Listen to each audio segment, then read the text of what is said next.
आप शायद जीवन का अधिकार, समानता का अधिकार या स्वतंत्रता का अधिकार जैसे शब्दों से परिचित होंगे। लेकिन क्या आपने मरने का अधिकार सुना है? भारत के सर्वोच्च न्यायालय ने हरीश राणा के माता-पिता को अनुमति दे दी है। लगभग 13 साल तक कोमा जैसी स्थिति में रहने के बाद उनके लाइफ सपोर्ट को हटाने का निर्णय लिया गया। कोमा जैसी स्थिति का मतलब है कि व्यक्ति जीवित तो है, लेकिन हिलने-डुलने या प्रतिक्रिया देने में असमर्थ है। चौंकाने वाला। हरीश राणा कौन है?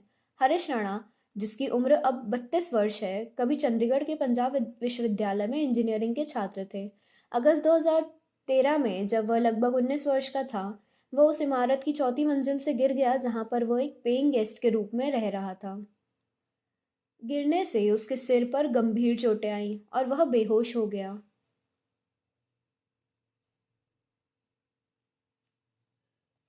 उन्हें तुरंत अस्पताल ले जाया गया। उनके माता-पिता चिंतित थे और डॉक्टरों ने उन्हें परमानेंट वेजिटेटिव स्टेट में होने का निदान किया। इसका मतलब है कि वह जीवित तो है, लेकिन वह अपने शरीर को हिला नहीं सकता और पूरी तरह से बेहोश है। वह ना तो बोल सकता है, ना देख सकता है, ना सुन सकता है और ना ही किसी को पहचान सकता है। पिछले 13 वर्षों से वह बहुत कष्ट झेल रहा था और उसके माता-पिता उसकी देखभाल कर रहे थे। उसके मुंह और गर्दन में ट्यूब डाली गई थी और भोजन सीधे उसके पेट से जुड़ी एक अन्य ट्यूब के माध्यम से दिया जाता था। वह स्वयं भोजन नहीं कर सकता था और अब तक पूरी तरह से फीडिंग ट्यूब पर निर्भर था। उसे बहुत कष्ट सहना पड़ा। उनके माता-पिता उसके साथ रहे और डॉक्टरों ने उसकी देखभाल की। अस्पतालों में समय और पैसा खर्च करने के बाद राणा को आखिरकार घर लाया गया, जहां उसके माता-पिता ने वर्षों तक उसकी देखभाल की।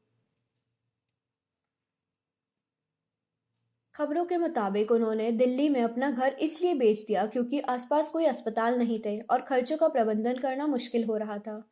उन्होंने दिल्ली में अपना घर बेच दिया और उत्तर प्रदेश के गाजियाबाद चले गए, चिकित्सा खर्चों को प्रतिबंधित करने और अस्पतालों के करीब रहने के लिए। उनके पिता अशोक राणा पहले केटरिंग डिपार्टमेंट में काम करते थे और परिवार का भरण पोषण एक छोटी पेंशन से करते थे, जिससे खर्चों का प्रबंधन करना बहुत मुश्किल था। उनकी मां निर्मला ने अपने बेटे की देखभाल में मदद की। 2011 में भारत के सर्वोच्च न्यायालय में एक महत्वपूर्ण फैसला सुनाया गया। भारत में निष्क्रिय इच्छा मृत्यु की अनुमति देना। निष्क्रिय इच्छा मृत्यु का क्या अर्थ है? इसका मतलब यह है कि डॉक्टर कुछ मामलों में जीवन रक्षक उपचार बंद कर सकते हैं जहां मरीज के ठीक होने की संभावना बिल्कुल नहीं होती।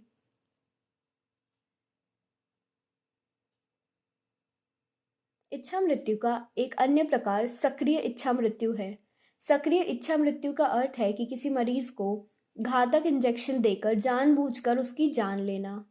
भारत में यह अभी भी गैर कानूनी है, अन्यथा लोग इसका अनुचित लाभ उठा सकते हैं।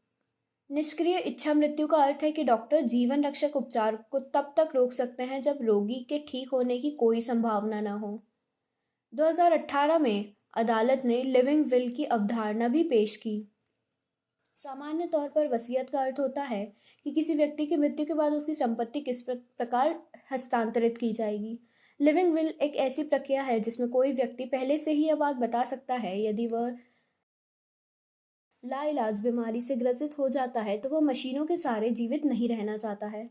वे गरिमापूर्ण मृत्यु चाहते हैं और किसी पर देखभाल का बोझ नहीं बनना चाहते। जनवरी 2023 में सुप्रीम कोर्ट ने इस प्रक्रिया को सरल और तेज बनाने के लिए इन नियमों को अपडेट किया। 2024 में राणा के माता-पिता ने अपने बेटे के जीवन रक्षक तंत्र को हटाने की अनुमति मांगने के लिए दिल्ली हाई कोर्ट का रुख किया। हालांकि जुलाई 2024 में हाईकोर्ट ने उनकी याचिका खारिज कर दी। उनका कहना था कि कानून के तहत राणा को तकनीकी रूप से लाइलाज बीमारी से ग्रसित नहीं माना जाता था, हालांकि उन्हें बहुत कष्ट सहना पड़ा था। इसके बाद उन्होंने भारत के सुप्रीम कोर्ट का रुख किया, लेकिन अगस्त 2024 में अदालत ने अनुमति नहीं दी और इसके बजाय माता-पिता को कानून में बदलाव होने पर दोबारा इस मामले को उठाने की अनुमति दी गई। उसके माता-पिता सहमत हो गए। परिवार ने बाद में 11 दिसंबर 2025 को सुप्रीम कोर्ट में एक और आवेदन दायर किया। उन्होंने बताया कि उनके बेटे की हालत बिगड़ गई है और उसके ठीक होने की कोई उम्मीद नहीं है।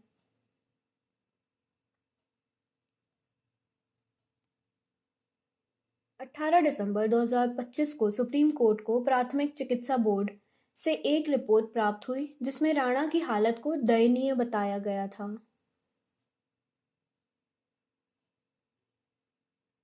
अदालत ने नई दिल्ली स्थित एम्स को एक दूसरा मेडिकल बोर्ड गठित करने का आदेश दिया, जिसने पुष्टि की कि उनकी हालत गंभीर है।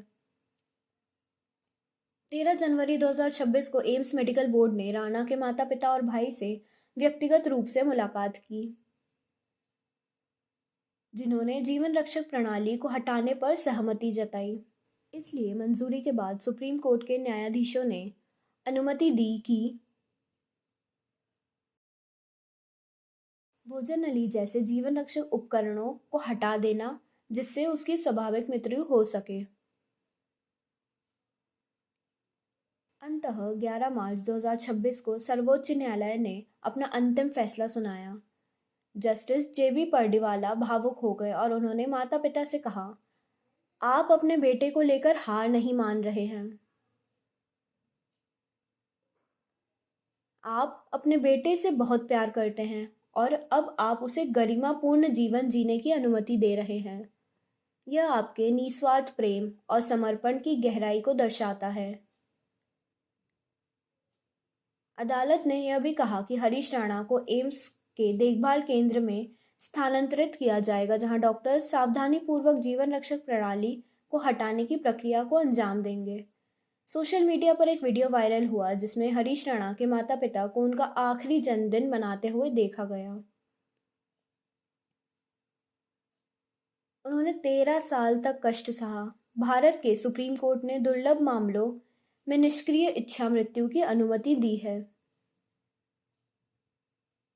लंबे समय से बीमार और ठीक होने की कोई संभावना न होने वाले व्यक्ति को निष्क्रिय इच्छा मृत्यु की अनुमति दी जाएगी।